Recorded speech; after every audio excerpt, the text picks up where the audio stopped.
வணக்கம். ஆகாஷவாணி புதுச்சேரி செய்திச் சுருக்கம் வாசிப்பவர் வான்மதி. பிரதமர் திரு நரேந்திர மோடி நாளை மறுதினம் பஞ்சாப் மாநிலத்திற்கு செல்லவுள்ளார். பஞ்சாப் மாநிலத்தில் அதிகம் பாதிக்கப்பட்ட குருதாஸ் பகுதிக்கு செல்லும் அவர் அங்கு பாதிக்கப்பட்ட பகுதிகளை பார்வையிடுகிறார். கனமழையால் பாதிப்பிற்கு உள்ளான விவசாயிகள் மற்றும் பொதுமக்களையும் அவர் சந்திக்கவுள்ளார்.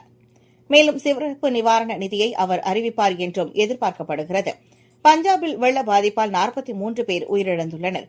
23 மாவட்டத்தில் 1900க்கும் மேற்பட்ட கிராமங்கள் நீரில் மூழ்கியுள்ளதாக தகவல்கள் தெரிவிக்கின்றன.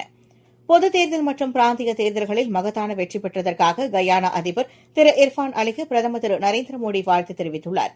இது தொடர்பாக அவர் வெளியிட்டுள்ள சமூக ஊடக பதிவில், வலுவான வரலாற்று உறவு மற்றும் மக்களுக்கு இடையிலான உறவுகளில் இந்தியா கயானா கூட்டாண்மையை உறுதிப்படுத்த ஆவலுடன் இருப்பதாக பிரதமர் தெரிவித்துள்ளார்.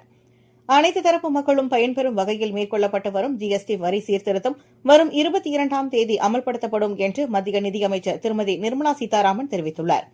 இது தொடர்பாக தனியார் தொலைக்காட்சிக்கு அவர் அளித்த பேட்டியில், ஜிஎஸ்டி சீர்திருத்தம் மூலம் மக்களுக்கு நிறைய நன்மைகள் கிடைக்கும் என்றும் அவர் நம்பிக்கை தெரிவித்தார். இந்த ஆண்டின் அரிய முழு சந்திர கிரகணம் இன்று நிகழவுள்ளது.